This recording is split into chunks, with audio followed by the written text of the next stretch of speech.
I can remember that March afternoon coming out of the meeting room upstairs and somebody saying to me, I think it was Julie, our librarian, saying, look, somebody's left us this book on the table. And it came completely out of the blue, which is one of the things about this whole series, actually, because you couldn't predict, could you, when they were going to arrive or where they were going to appear.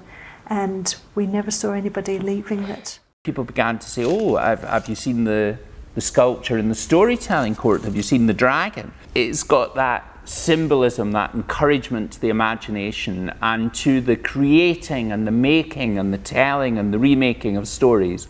This is the fabulous paper sculpture that we received at the Writers' Museum, an Ian Rankin book, Hide and Seek. It depicts a scene from Robert Louis Stevenson's novel, The Strange Case of Dr. Jekyll and Mr. Hyde.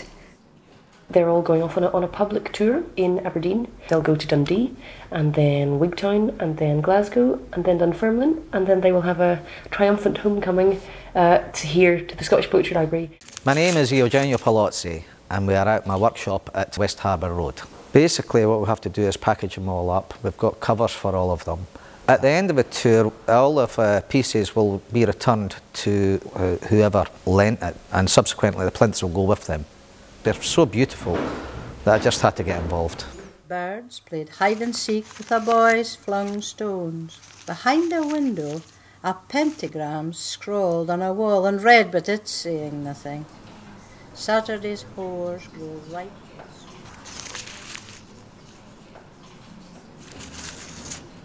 When the stuff was brought in, it was gobsmacked, you know, really, really taken with it. I've never seen anything like it. The cinema's like 3D. It's actually coming out of the screen, and to me it's like a modern version of cinema, like 3D. I think a lot of people see it for the first time and be absolutely shocked at what somebody can do with paper, string, glue and scissors.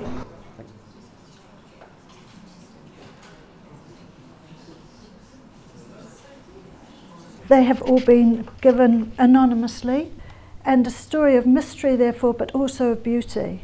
The gifts here suggest that we're all in something else together, that we're all in a world of imagination, that we're in a world that's full of possibilities, and a world that's very generous. And all us institutions who house these things, and all the places where it's been on tour, and all people who come and see it, they understand what that kind of world is about, that we're all in together. And that's a wonderful thing. When they first appeared, I was one of the people following them online and keeping track on Twitter with finding more of them, and then all the drama when it was, oh well, we found 10 of 10, but where are the others? So I was very excited when I heard they were coming to Glasgow. I had heard about the sculptures. I'd heard about the sculptures, the Justified Sinner one, which is just an astonishing object. It was done as a forest with all the trees, and so you can see it from a distance. You can see this net of trees, and if you go up close, you just see the word Frankenstein looming through the pattern. And I've seen the book, which I think is just a gem itself, but nothing really prepares you to see the objects themselves. Really nothing.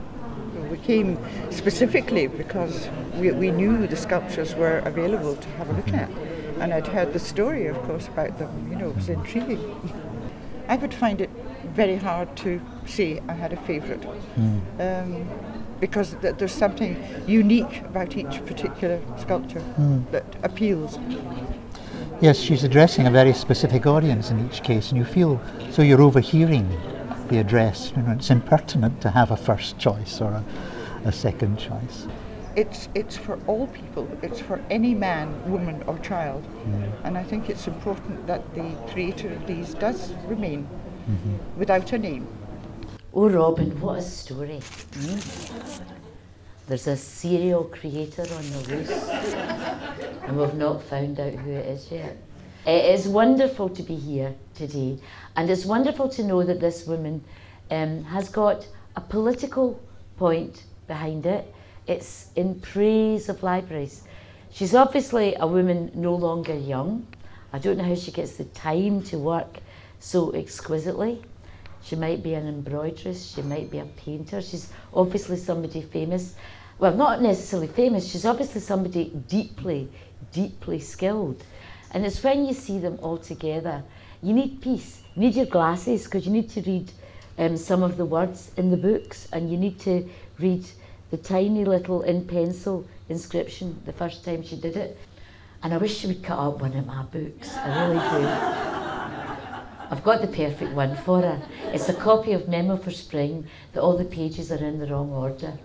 I'll throw out a challenge. I'll leave it somewhere.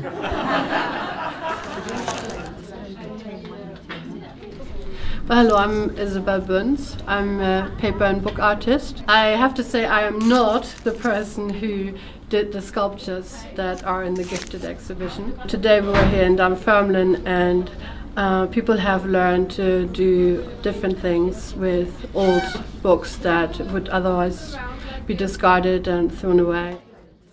I think that we really wanted to share these gifts as widely as we could. It's such a celebration of that great world of the imagination. At its heart is a woman who had been a girl whose life would have been less rich had she been unable to wander freely into libraries, art galleries and museums.